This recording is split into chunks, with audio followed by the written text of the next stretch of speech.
Hello mga kababayan, kasama niyo po ngayon si Ka Eric sa isa na namang episode ng ating video analysis at video talakayan.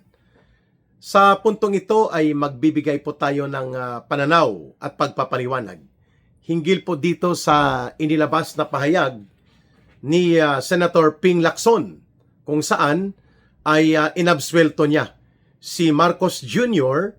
na di umano ay walang kasalanan o anumang pagkakasangkot sa flood control scandal and anomalies na umaabot po sa 1.4 trillion pesos ang nawalang pondo o halos dinambong at kinurakot na mga pondo. Aba, expected natin ito. Pero hindi natin ini-expect na ganon kagarapal at ganon po walang pagsasaalang-alang sa nararamdaman ng sambayan ng Pilipino ang ganitong pag-absuelto na ginawa ni Ping Lacson sa kanyang kunwa-kunwariang committee hearing at investigation sa Senate Blue Ribbon Committee. Alam natin po na ang Senate Blue Ribbon Committee kung bakit inagaw at minaniobra nila Marcos Romualdez at nila Tito Soto kasama si Ping Lacson na ito po ay maitatanggal ang pagiging pinuno ng Senate Committee on Blue Ribbon kay Senator Marcoleta sapagkat ang layunin nito ay para maabsuelto si Ping Lacson at si Romualdez at pagtakpan ang kanilang karumaldumal na krimen sa pagkakasangkot sa trilyon pesos na pandarambong sa kabanang bayan. But we did not expect na ganito po kagarapal at kawalangian ang gagawing pagpapahayag ni Ping Lacson as if ang mga mamamayang Pilipino ay bobo at tanga, kagaya ng gusto niyang papaniwalain sa kanyang sarili. Sino bang maniniwala kay Ping Lacson sa kanyang draft report na ito kung saan inamin niya mismo na wala daw pagkakasangkot o anumang mga ebidensya ng pagdudugtong kay Marcos Jr. hinggil po sa pagiging mastermind o anumang hibla ng pagkakasangkot sa flood control na iskandalo ng pandarambong.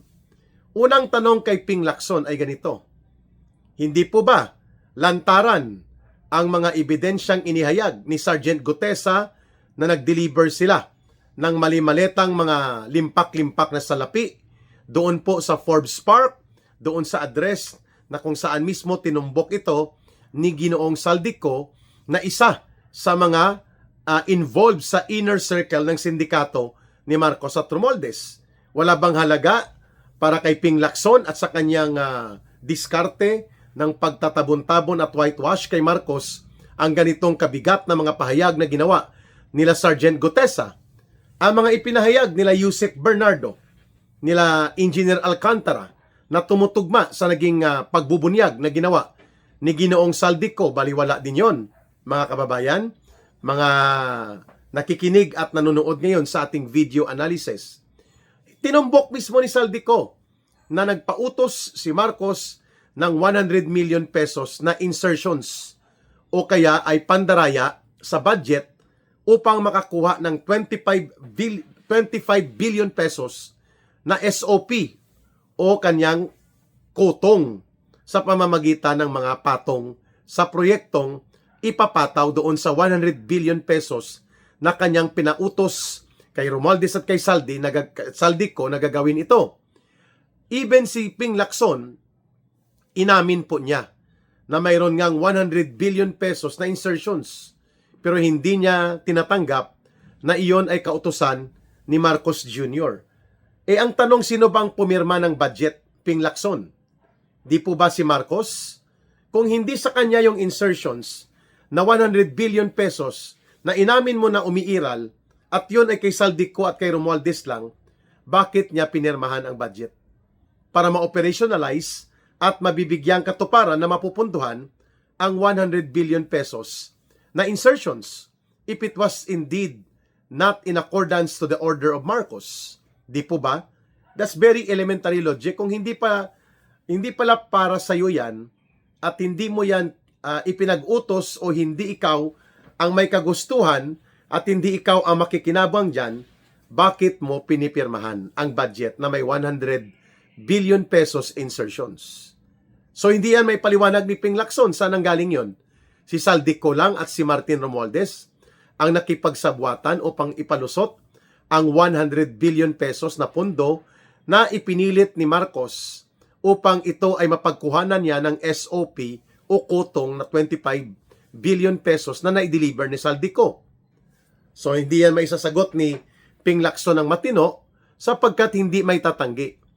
Si Marcos po ang pumirma ng mga budget mula 2023, 2024, and 2025. Sa 2024 or 2023 alone na budget, 805 billion pesos po. Almost 1 trillion ang unprogrammed appropriations at may mga insertions. Kung hindi ito utos ni Marcos at hindi niya ito kagustuhan, bakit niya pinirmahan ang 805 billion pesos na mga unprogrammed appropriations na doon ikinarga po ang mga ninakaw na mga flood control projects and other infrastructure projects. Sa 2024, mga 600 billion pesos ang unprogrammed appropriation. Pinirmahan pa rin po ni Marcos. Sa 2025, mga 470 billion pesos ang unprogrammed appropriations. At may mga insertions lahat ito by the hundreds of billions of pesos. Ang nagpaparelease po at nagbibigay authority para mapunduhan ang unprogrammed appropriations kung saan umaabot sa mahigit 4,000 na bilang ng mga flood control projects ang pinunduhan sa unprogrammed appropriations. The only authority to release the fund and approve the implementation of projects chargeable to unprogrammed appropriations is only Marcos. Marcos himself. Under the Executive Order 192 or 292, there is an executive order which categorically states that the authority to fund and allocate appropriations for unprogrammed budget or unprogrammed appropriations is only the President. At sa ganong kalaki na budget na hindi po nilagyan ng items at pinalusutan, 4,000 plus flood control projects po ang ikinarga doon from 2023 to 2025, malinaw na ang nagpa-release ng pondo, nagpa-implement ng proyekto, at ang may authority para ito ay mapunduhan at ma-implement at mailabas ang pera at may patupad ang kunwaring proyekto na karamihan ay ghost flood control projects at mga hausyaw at peke na mga infrastructure projects, si Marcos. O bakit hindi yan nakikita ni Ping Lacson? Alam na natin sa magkanong dahilan, si Ping Lacson lang po ang makakapagpahayag niyan.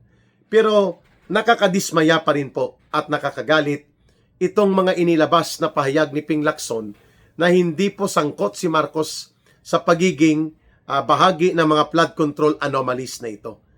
That is farthest from truth, mga kababayan.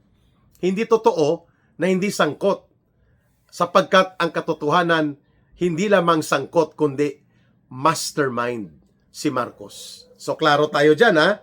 Third point, saan hinugot ni Saldico, ni Sergeant Gutesa, ng mag-asawang diskaya ng mga contractors and even ang mga tauhan ni Marcos na nasasangkot dito, like si DPWH Bunuan, Secretary Bunuan, si Kulukoy na nagkukunwaring malinis, yun pala tirador din sa loob ng DPWH.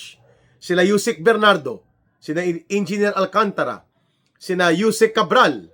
O saan nang galing po ang kanilang otoridad para pakialaman, katayin at gawing estafa ang budget kung hindi po yan aprobado at kinokonsente at may authority kay Marcos? Hindi po ba naisip ni Ping Lacson yan?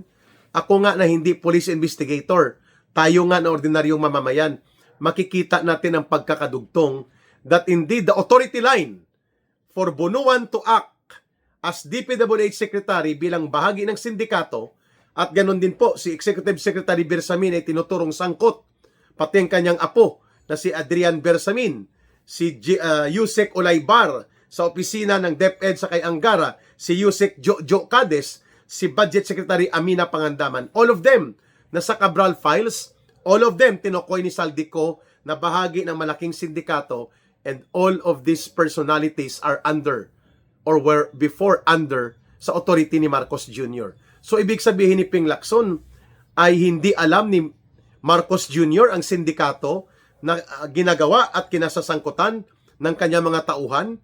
Like ang pagkakasangkot ni Lucas Bersamin na executive secretary niya, si Amina Pangandaman na budget secretary niya, ang mga bagman niya na tinuturo na si Yusek Jojo Cades, si na Yusek Adrian Bersamin, si Yusek Olaybar, at pati na po itong Secretary Bunuwa na ito na kulukoy na taga DPWH, at ang dalawang undersecretary niya, si Yusek Cabral na namatay na, at si Yusek Bernardo na ngayon ay state witness.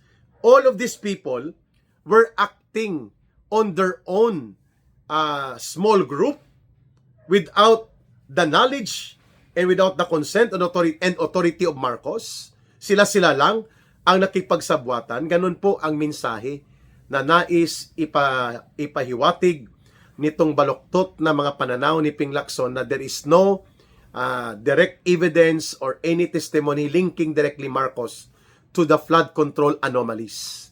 Malinaw na ito'y panghuhugas ng putik. Ito'y paglilihis ng katotohanan at pangbabaluktot sa tamang direksyon ng pagpupunto na sila Marcos at Romualdez ang pasimuno nitong lahat.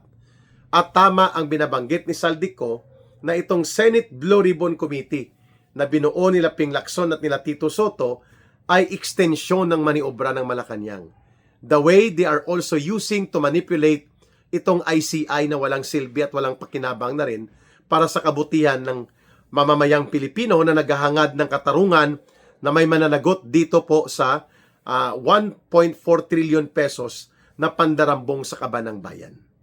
The ICI or the Independent Committee on Infrastructure or Independent Commission on Infrastructure is no different from the Senate Blue Ribbon Committee of Ping Lacson, parehong tagapaghugas at tagapagtabon para kay Marcos ng totoong pangyayari na ang criminal trails o ang dugtungan ng pananagutang kriminal sa naghuhumiyaw na iskandalo ng malawakan, sistematiko at organisadong pagnanakaw at pangungulakot sa kaban ng bayan ay papunta kay Marcos at kay Romualdez. Kaya sa tingin ko, ito po ay isang malaking sampal sa integridad ng Senado na mayroon kayong Senate Blue Ribbon Committee Chairperson na extension at umaakto bilang special agent ng Malacanang, lalo na sa pagtatabon-tabon at pagtatakip para kay Marcos at kay Romualdez sa karumaldumal na krimen ng pandarambong at mga pagnanakaw sa kaban ng bayan.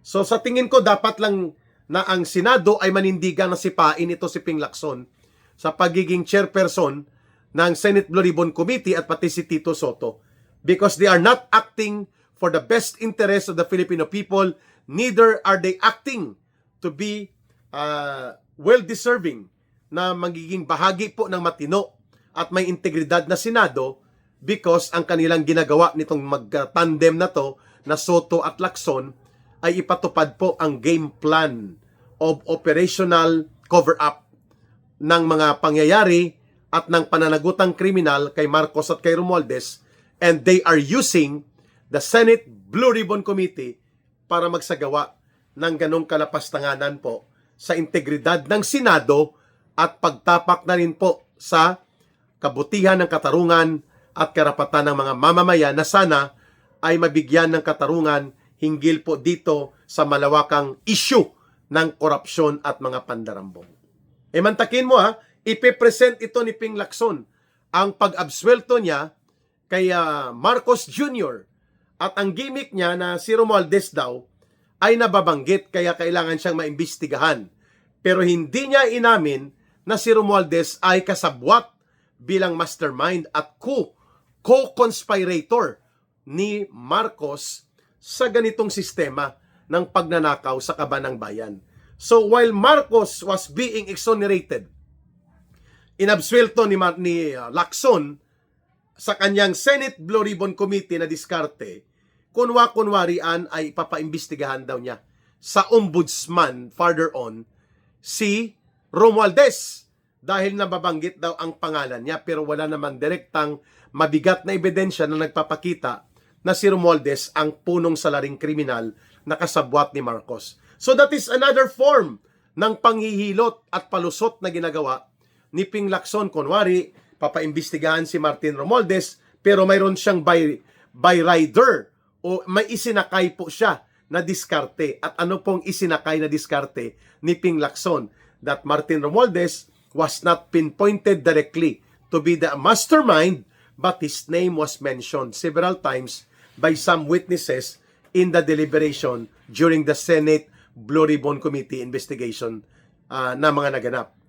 Yan po ay mga pabalat bunga, discarding palusot.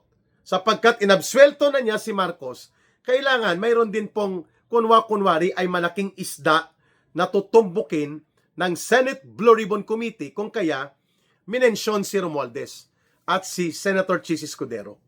Pero alam natin na si Romualdez ay pinoprotektahan din po ni Tito Soto at ni Ping Lacson. Sapagkat kung madiin at mahataw po ng katotohanan ng tamang investigasyon at tamang rekomendasyon ng pagsasampa ng kasong kriminal sa pandarambong laban kay Romualdez, imposible po na hindi madudugtungan ng pananagutan mismo si Marcos Jr.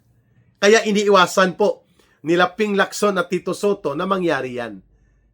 Yan ang dahilan kung bakit hindi po isinama na inabswelto ni Ping Lacson si Martin Romualdez because it is going to be too obvious. Magiging halatang halata na talagang niluto na at ginawang chop suey ni Ping Lacson at nila Tito Soto ang Senate Blue Ribbon Committee report kung pati si Romualdez ay direktang inabswelto niya.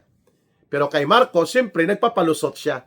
O si Marcos, walang direktang testimonya, walang direktang ebidensya na nag-i-establish ng direct guilt as a mastermind or kahit man lang sangkot sa flood anomaly or flood control anomalies na ito.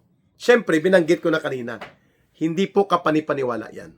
Sapagkat ang katotohanan po, si Ping Lacson mismo ay mayroon pong misyon na pagtakpan, ilihis at tabunan ang katotohanan kay Marcos. Kung kaya niya kinuha ang pamunuan ng Senate Blue Ribbon Committee mula po sa mas malinaw na mas may paninindigan at malakas ang loob na mag-imbestiga ng tama during the time na ito po ang Senate Blue Ribbon Committee ay nakalinya pa sa mga majority noon na Duterte senators or Duterte aligned senators. Lalo na po ang pamumuno noon ni Senator Marcoleta dito sa Senate Blue Ribbon Committee. Ayan. But people will no longer be buying the idea that Ping Lacson will still have any credibility left na para paniwalaan pa o entertainahin pa ng seryoso ng mayoriya ng mamamayang Pilipino itong kalukuhan at katarantaduhang Senate Blue Ribbon Committee report na ilalabas o ilalathala nila Ping Lacson at nila Tito Soto. Because from the very start, itong dalawang ito ay tinitingnan na mga rabid special agents. Pag sinabing rabid, parang mga tutang asong ulol na ginagamit ni Marcos para pagtakpan ang kanilang pandarambong at krimen sa gobyerno sa loob ng Senado gamit si Ping Lacson at si Tito Soto. Ayan. So nasa taong bayan pa rin po ang paghuhusga kung papaniwalaan at tatanggapin po ng mamamayan ang kalokohan ng pangbabaluktot ni Ping Lacson sa Senate Blue Ribbon Report recommendation that Marcos is not the mastermind, Marcos is not involved in any anomalous transaction sa flood control projects. Pero, ang nagpapalabas ng pondo, ang nag-aaproba ng budget kahit ito'y dinaya at kinatay, at ang gumagawa ng pagpapatupad ng mga proyekto at pagpapalabas ng lahat ng pondo nang gagaling ang otoridad kay Marcos sa pagpirma niya ng 3 sindikato na budget. Budget 2023, Budget 2024, and Budget 2025. And yet, sabi ni Ping Lacson, wala siyang pananagutan o pagiging mastermind man si Marcos. Ayun. But people are not buying that idea of Ping Lacson. Sabihin mo yan sa Lelong Panot, no? Wag kay ka Eric na Panot, na si Marcos ay hindi mastermind at sila ni Romualdez ay hindi nakipagsabwatan. Naghuhumiyaw ang ebidensya. Karanasan at mga pangyayari hindi may tatanggi. Si Marcos po at si Romualdez ang nagpasimuno ng malawakan, organisado at napakalubhang pandarambong sa kaban ng bayan. Partikular, ang 1.4 trillion pesos na flood control projects na ginawang sindikato at karamihan ghost projects na pinagkakitaan. Hindi pa kasama ang mga insertions at iba pang infra projects na pinagkakitaan po nila Marcos at Romualdez at ng kanilang sindikato. Taong bayan po ang huhusga dito sa pangbabaluktot na ito ng Senate Blue Ribbon Committee report ni Ping Lacson na nag-aabsuelto kay Marcos Jr. at naghihilot-hilot ng kunwari ay investigasyon para kay Martin Romualdez. Hindi po tanga at bobo Ping Lacson, Tito Soto, sa akala nyo ang mga Pilipino ay bobo at tanga. Kayo lang ang naniniwala niyan. Kaya ginagawa nyo itong kalukuhan at pangbabaluktot na akala nyo palalampasin ito ng mayoriya ng mamamayang Pilipino. Diyan po kayo nagkakamali. Mga kababayan, ang taong bayan pa rin po ang maghuhusga ng lahat ng ito. Kaya i-share, i-promote, and i-like, and i-campaign po natin ang video analysis and video talakayan ni Ka Eric hinggil po sa mga maiinit na issue na kinakaharap ng ating mga kababayan. You can also campaign for membership, viewership, and pati na po sa ating mga channels sa Facebook account na Ka Eric Jeff Celis at sa ating YouTube account na Ka Eric Celis YouTube channel. Malaking bagay po ang inyong pag-share, pag-like at pag-promote ng videos at pag-promote ng ating channel para mag-survive po ang ating advocacy. Sa gusto naman pong tumulong by voluntary and sincere support, we have the GCash line para sa Bangon Sambayanan People's Movement Advocacy Center. Ang ginagamit po natin dyan na GCash line 0916-308-7710. 0916-308-7710. Rohilda Celis po ang pangalan na gamit natin for coordination and GCash support sa Bangon Sambayanan.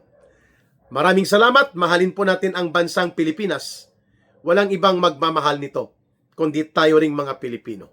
Para sa Diyos at sa Pilipinas nating mahal. May God bless everyone and may Allah will be with those who are Muslim brothers and sisters. Bye for now. Ito po muli si Ka Eric.